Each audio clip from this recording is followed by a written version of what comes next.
this person has seen where I want to go. And you know, that's the thing that Ruto has. Like, when you get to his space, you are sold. You are sold. Unatoka hapo, wewe sasa umebatizwa, unaimba tu sifa. Because he really has a way. Bana ukiingia room ukitoka, wewe una preach to Ruto. So when I entered, me came out, he's jealous. He wants to be the only person around the table. And he doesn't really have much to offer anyway, but he's very, you know. Well, kumekucha. No, but ni ukweli. Mimi nakwambia ukweli. Even this president, amumuone huruma.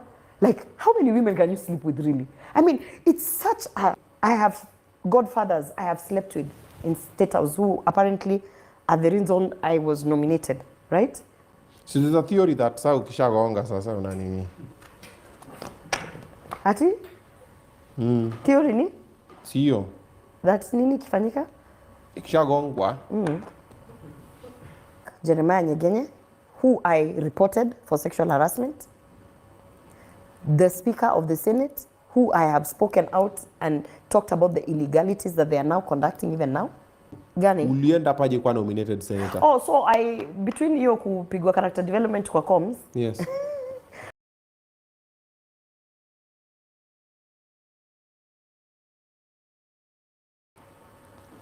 Ebu, first of all, niambie, how did you end up becoming a senator? What do you think? How many people did I sleep with?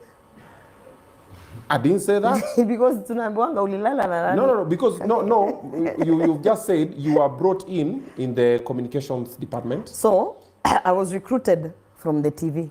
Okay, so you're on telly. So this part of the story, I'm being told by people. Because it's not my... So, people were... So, me, I remember being picked up from Tamarind. There's that hotel on Langata. Okay. I remember a gentleman calling me. He was called Karori Oliver. Okay. And now he's a legal advisor or something. He sits in State House. Okay.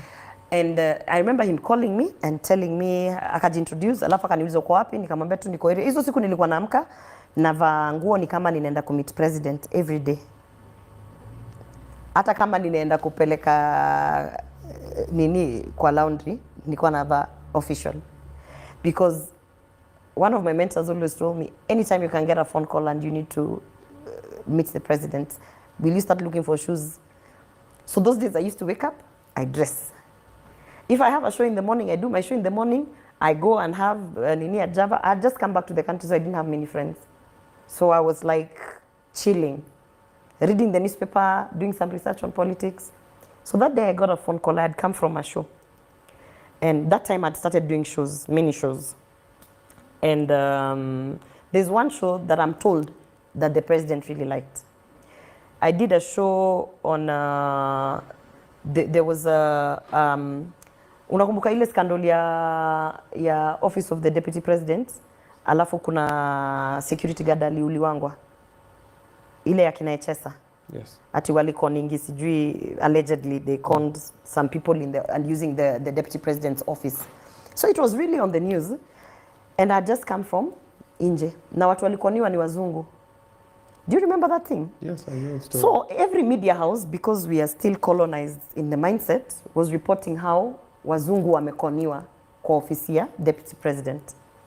Okay. And the reporting it, ilikuanga woi wazungu wetu wamekoniwa. Hao wazungu waki wamekoniwa. Then kwa ofisi ya Deputy President. The thing that was really pissing me off is, so watu wazungu wamekoniwa, si tunakoniwangwa every day. Mbona sasa hii make news juni mzungu? From my perspective.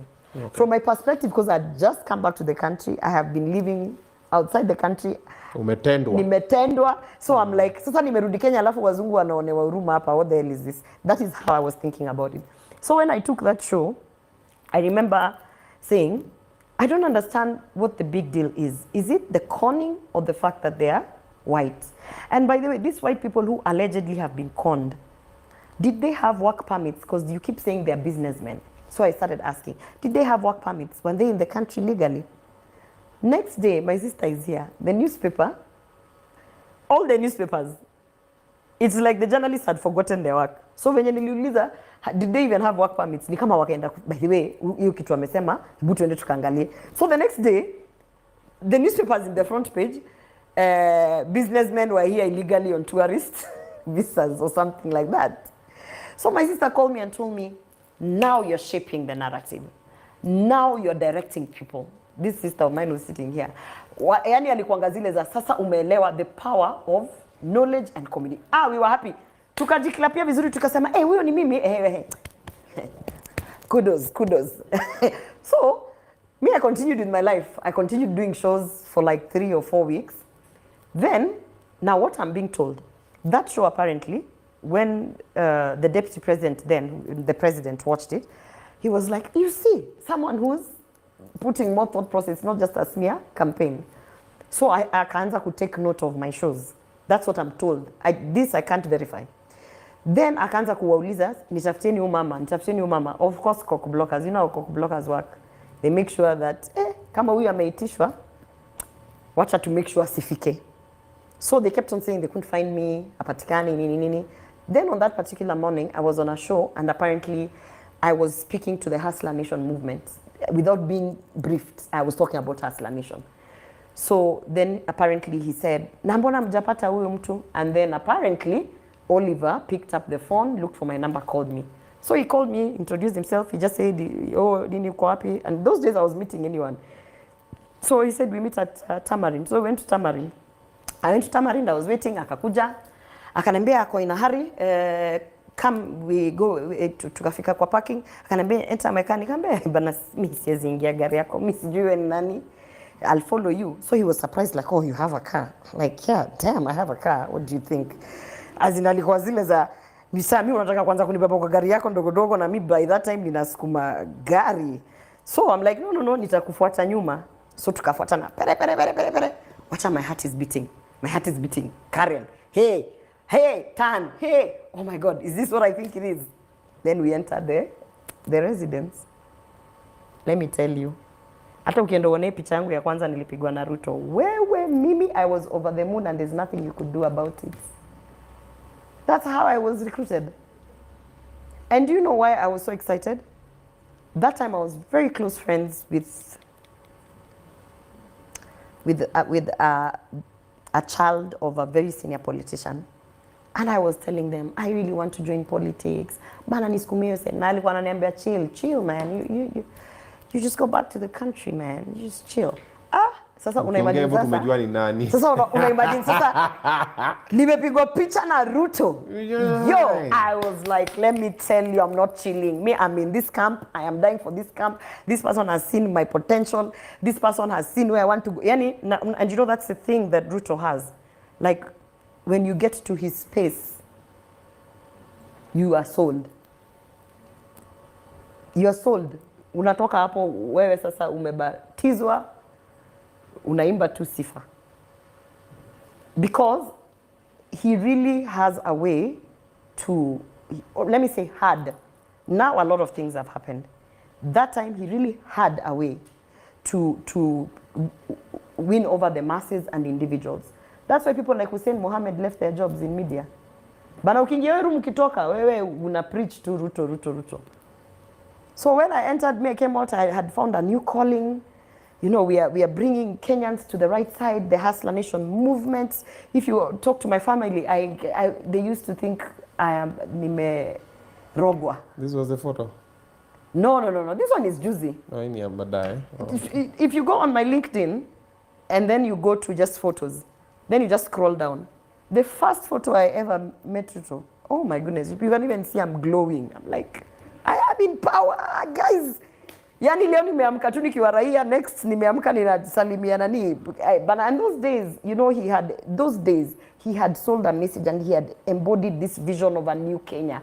That's why we all went and voted for him. That's what I've been saying all along. Yeah, nobody's listening. By the way, those days, mtu asikudanganya pati mulikuwa mnajua Ruto angekuwa venye yako saizi. No. Those days, and then remember, he was being persecuted. The same thing that he's doing to Rigiji now was being done to him. Yeah. So he was the underdog. So you met him that day? So I met him that day. And then it was sitting like this, the way you are sitting in an office. And then Oliver was there, and I sat there. Akaniuliza, how are you, what's your name? Nikaongea kila kitu. Oh, and you know, but I had to slow me down because I was like, wow. And then he said, no, I think you're doing well. I think you need to join my team, nini. Alafu akani hand over kwa communications team. Kwa Itumbi. Bana Itumbi walikuwa naita mkutano 8, alafu wananiambia mkutano ni 10. Na rock up pale current 10 o'clock. Wananichekelea. Wanacheka. Acheki ufala. Wanacheka, mimi walinifrustrate mpaka nikarudi kwa Ruto nikamwambia, thanks. No thanks. Acha niende Kisii. Nikapambane na watu nikitisha kura. They frustrated me. They did a lot of things to me. As in, hiyo ndo ilikuwa the first baptism by fire. For real? Oh, those people are horrible. Yeah. Wale vijana usiwacheze. Who and who? Bana hiyo comms team. Hata sijui bloggers wanasurvivingiaje. Wala watu ni wabaya. Why are they like? They're just evil. They're just mean-spirited people. You know, there are people who are just mean. I don't think they need they're just mean. Itumbi is a mean person. He's jealous. He wants to be the only person around the table. And he doesn't really have much to offer anyway, but he's very, you know. Well, kumekucha. No, but ni ukweli. Mimi nakwambia ukweli. Hata I wish ufanye show moja muite hapa siku moja usikie venye Itumbi anaongea na venye anaongea, alafu sasa you can be the judge of character. Hata mutuulize quick fire questions. Muulize tu. What is the capital city of Namibia? Kitu kama hiyo. Umesema Itumbi ajue capital city of Namibia. Haya. Wewe tafuta tu vita na Itumbi. So those boys, they walini hapo ndio nikaanza kujua hii space. Sijui venye nita navigate, but Mungu wako na mimi. And now, you remember when I started this show, I told you, you're saying, oh, you're so different. Oh, those people declared war against me from that time. Oh. And they made sure that the media just portrayed me as the evil witch from the West. But why? Why? Because you said there's a smear campaign against you. Like, why you? You know, already from that point, it's like, wewe ni nani? Tunasumbuliwa hapa tukutafute, tukulete kwa team. Like, wewe ni nani?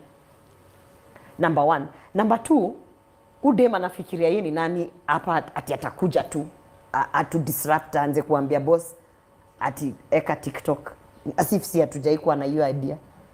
You know, things like that. So sometimes many people don't need a reason why they'll make your life difficult, because I feel like sometimes they've just been sent by Satan to just toughen you. So from that moment, they declared war against me. This video of me being pinched, Talam is responsible for it. Yeah. You know, while they were thinking that they are damaging my image, what were they doing to the president's image? What do you mean? You know, Talam is responsible. The media, you are in media. Media, how it works, those who reach State House, right?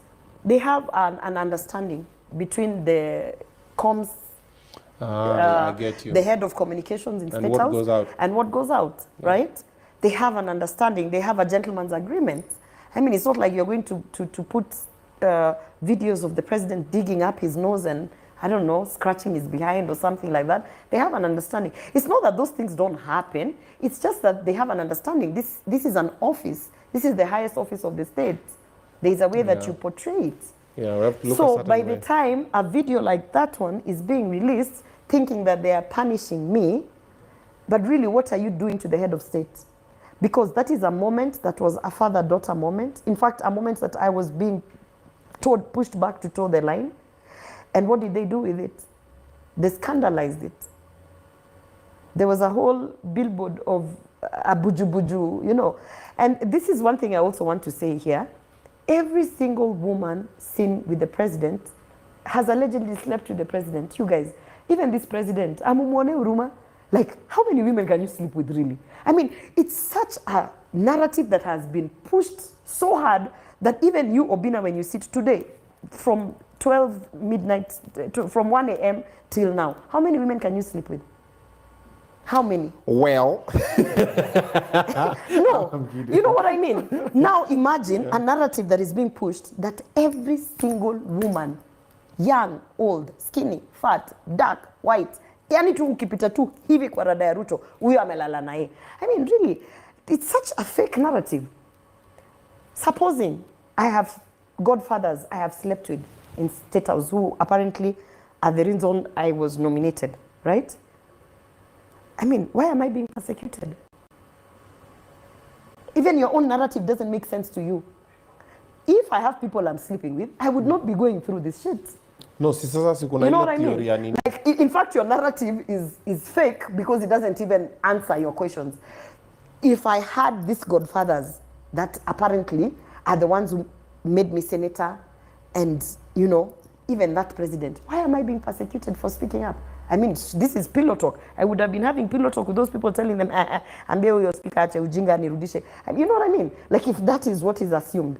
So even your narrative of women sleeping with people, or at least all women in politics must have slept with someone, it's not right.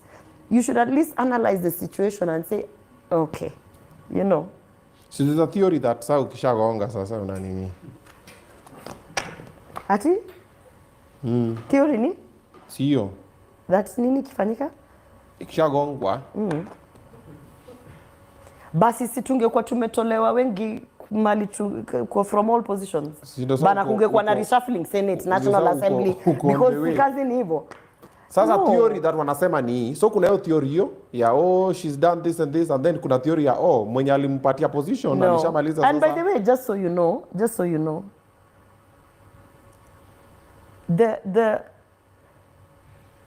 my removal has been documented from the suspension. Stop trying to force an issue that's not there. My removal has been documented to the cartel in Senate, my fight with the clerk, Jeremiah Nyegenye, who I reported for sexual harassment, the Speaker of the Senate, who I have spoken out and talked about the illegalities that they are now conducting even now.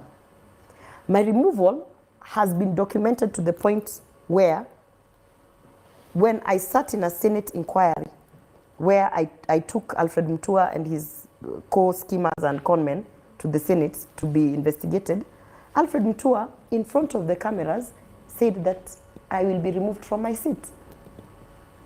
And him, together with all these minions who push for corruption and all these things that happen in this country, came together with a common interest of removing me.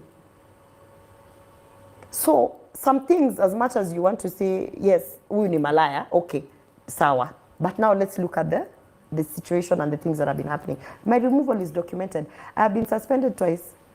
And then I have been expelled. And then I've been removed. And recently I've been arrested by the police for going to work.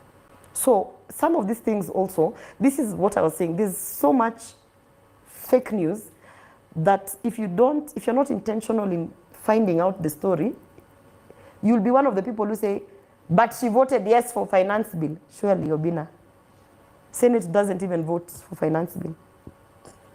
Even if Senate votes, senators who are nominated don't vote. We don't vote.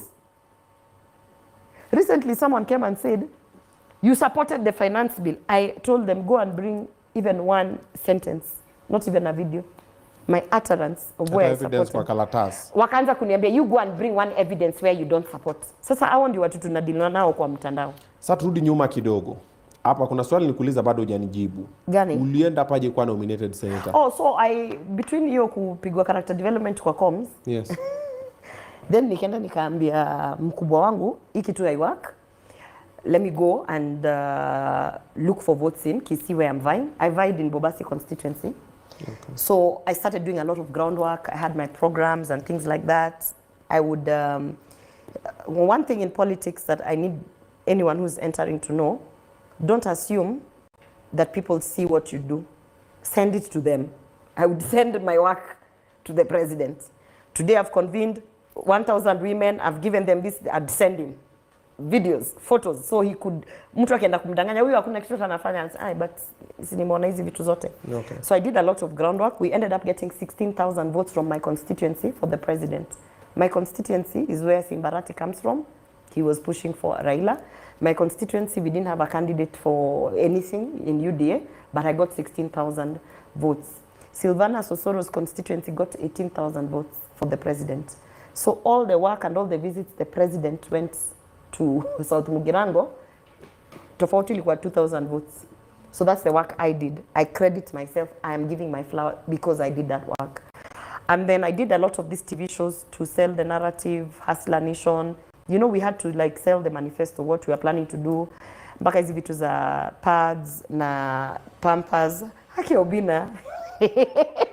Nini? Wewe unajua tulisimama kwa stage hapa Nyayo Stadium. Tukaambia wamama tunapatiana diapers for free. Haki Obina, some things I look at nowadays, I laugh. Mulisimama na nani? What do you mean na nani? Tulifanya kipindi ingine strong pale Kenya Kwanza Women Charter. Bana tulisign mavitu, nilikuwa MC. Kwanza unajua nakumbuka hiyo siku kwa nini? Kwa sababu there's Anakumbuka wenye alitupanga. Ndio hiyo. Obina. Wapangaji wanafunguka. Hadi nilipigana kwa MC, vita ya ukweli. You know this musician, he's called Ngaruya. You know Ngaruya? Yeah. Ngaruya karibu nichape makofi backstage akininyang'anya mic. Anataka kuwa MC nini ya Women Charter. Tulikuwa tunapigana huko, anataka kuwa MC bana, this thing we are doing is for women. Nini? We're going to give free pads, we're going to give free what?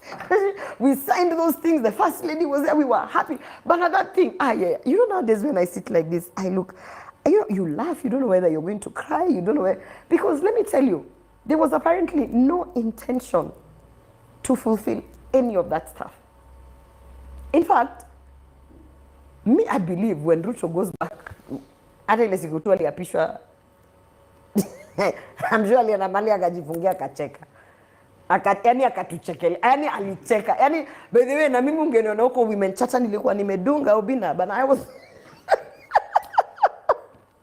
we signed, hey, Women Charter, pads, diapers, victim protection board, end of femicide, GBV. Mimi nilikuwa ndani hiyo kitu like hook, line and sinker inside. I went home that day feeling so fulfilled. We are changing our country. Nowadays I laugh. What are some of those things that you know that now you know that were lies that you are pushing? That whole thing was a lie. No, that was one of them. Which other one?